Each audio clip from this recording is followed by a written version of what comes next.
आकाशवाणी मध्य प्रदेश से प्रस्तुत हैं प्रादेशिक समाचार।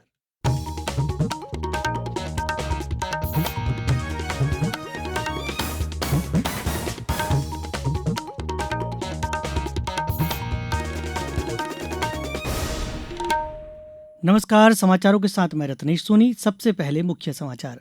प्रधानमंत्री ने 79वें स्वतंत्रता दिवस पर किया राष्ट्र को संबोधित, कहा दिवाली से जीएसटी में होंगे बड़े सुधार। प्रदेश में स्वतंत्रता दिवस हर्षोल्लास से मनाया गया। भोपाल में मुख्यमंत्री ने किया ध्वजारोहण। जन्माष्टमी का पर्व कल, मंदिरों में होगी विशेष पूजा अर्चना।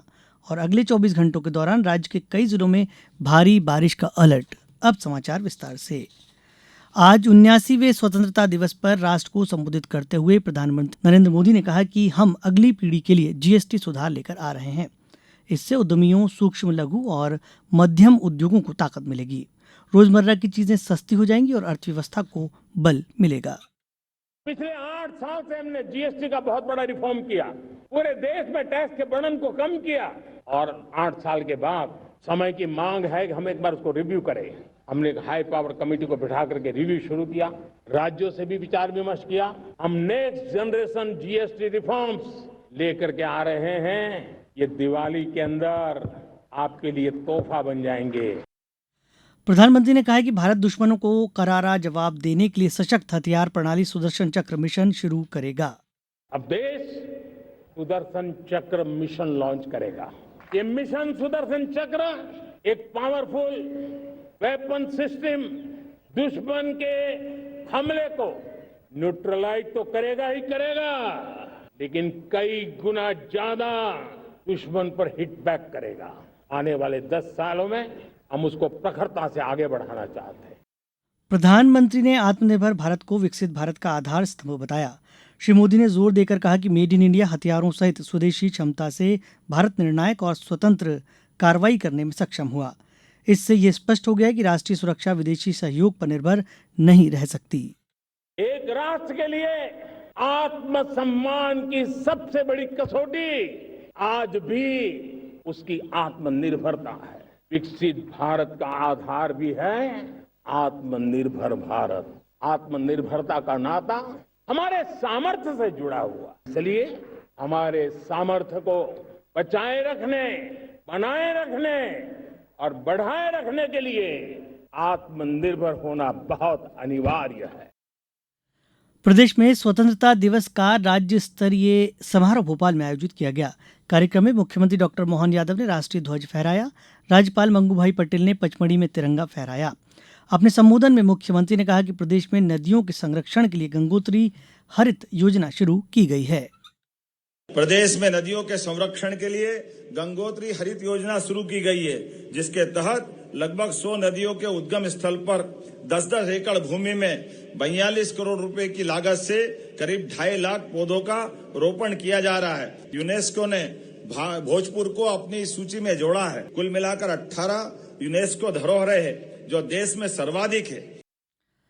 मुख्यमंत्री डॉक्टर यादव ने कहा कि देश के केंद्र में स्थित होने से मध्य प्रदेश की सभी दिशाओं में आसान पहुंच, कच्चे माल की उपलब्धता, कुशल मानव संसाधन, लॉजिस्टिक सुविधा और उद्योग हितैषी 18 नीतियों के क्रियान्वयन से निवेशकों का भरोसा मध्य प्रदेश पर बढ़ा है। निवेश हितैषी औद्योगिक इकोसिस्टम से मध्य प्रदेश के निर्यात में 6% की बढ़ोतरी हुई है। इस अवसर पर कर्तव्य क्षेत्र में अदम्य वीरता, साहस एवं उत्कृष्टता का प्रदर्शन करने वाले मध्य प्रदेश पुलिस, जेल विभाग और होमगार्ड के विभिन्न अधिकारियों को विभिन्न श्रेणियों में पदक से अलंकृत किया गया। इनमें जीआरपी रेलवे इंदौर की एडिशनल एसपी मनीषा पाठक और जबलपुर की एडिशनल एसपी रंजना तिवारी भी शामिल हैं। राज्य के कैबिनेट मंत्रियों और जिला कलेक्टरों ने विभिन्न जिला मुख्यालयों पर ध्वजारोहण किया। बैतूल में लोक स्वास्थ्य एवं चिकित्सा शिक्षा राज्य मंत्री नरेंद्र पटेल ने ध्वजारोहण किया। रीवा में कलेक्टर ने ध्वजारोहण करके परेड की सलामी ली। सागर में कलेक्टर ने ध्वजारोहण किया। डिंडोरी में मंत्री प्रतिमा बागरी ने ध्वजारोहण कर परेड की सलामी ली। गुना में कलेक्टर ने ध्वजारोहण किया। सीहोर में मंत्री कृष्णा गौर ने ध्वजारोहण कर परेड की सलामी ली।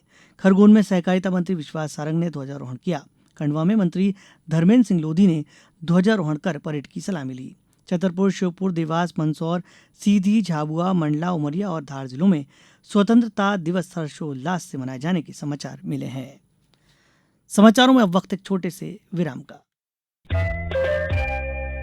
ये समाचार आप आकाशवाणी मध्य प्रदेश से सुन रहे हैं।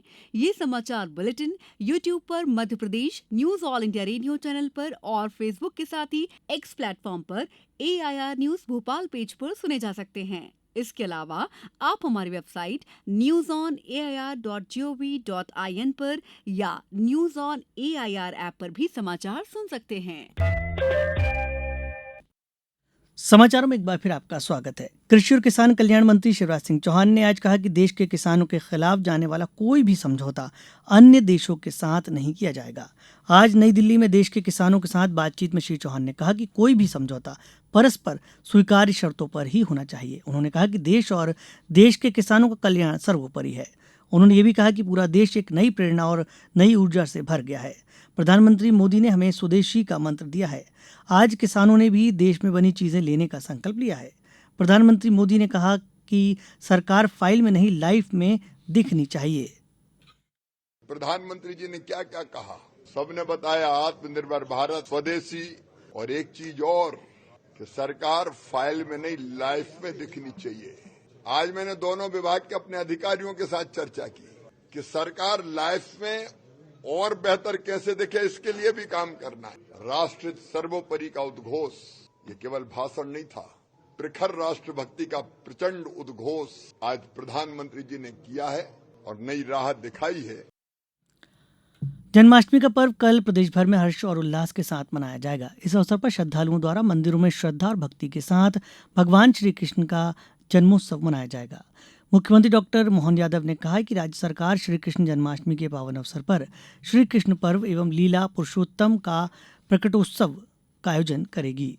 संस्कृति मंत्री धर्मेंद्र सिंह लोधी ने बताया कि श्री कृष्ण जन्माष्टमी के अवसर पर श्री कृष्ण प्रसंगों, उनके अवदान एवं लोक कल्याणकारी जीवन गाथा से संबंधित साहित्यिक परिचर्चाओं, संवाद, मंदिरों में भजन, कीर्तन, सांस्कृतिक दलों की प्रस्तुतियां आयोजित की जा रही हैं। साथ ही इस अवसर पर जिला स्तर पर मटकी फोड़ प्रतियोगिता का आयोजन भी किया जा रहा है।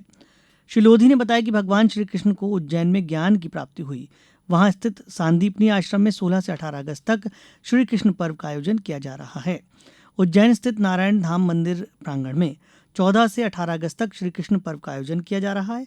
शिवपुरी में कल जन्माष्टमी धूमधाम से मनाई जाएगी। इस दौरान शिवपुरी में स्थित विभिन्न मंदिरों को जन्माष्टमी को लेकर सजाया गया है।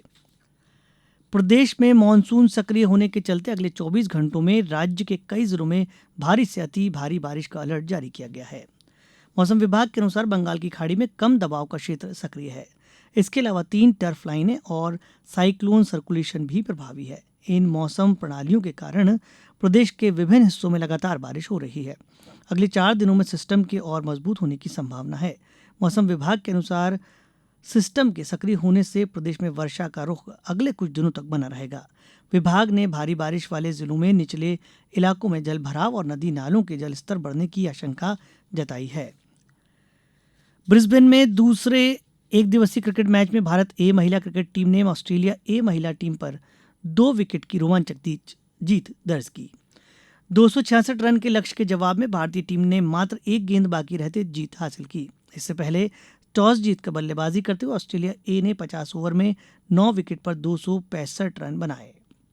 इस जीत के बाद भारत ने 3 मैचों की श्रृंखला में 2-0 की अजय बढ़त बना ली है। अब कुछ समाचार संक्षेप में। मुख्यमंत्री डॉक्टर मोहन यादव ने जल जीवन मिशन के सफलतम 6 वर्ष पूर्ण होने पर प्रदेशवासियों को बधाई और शुभकामनाएं दी हैं। जबलपुर सेंट्रल जेल से स्वतंत्रता दिवस पर 12 कैदियों को रिहा किया गया। इसमें 11 पुरुष और 1 महिला शामिल है। ये कैदी डिंडोरी, सिवनी, नरसिंहपुर, कटनी, छिंदवाड़ा और बालाघाट के रहने वाले हैं। नर्मदापुरम में आज 2 सड़क हादसे में एक व्यक्ति की मृत्यु हो गई जबकि 6 यात्री घायल हो गए। जनसंघ के संस्थापक सदस्य कुशाभाऊ ठाकरे और महान दार्शनिक महर्षि अरबिंदो घोष की आज जयंती है।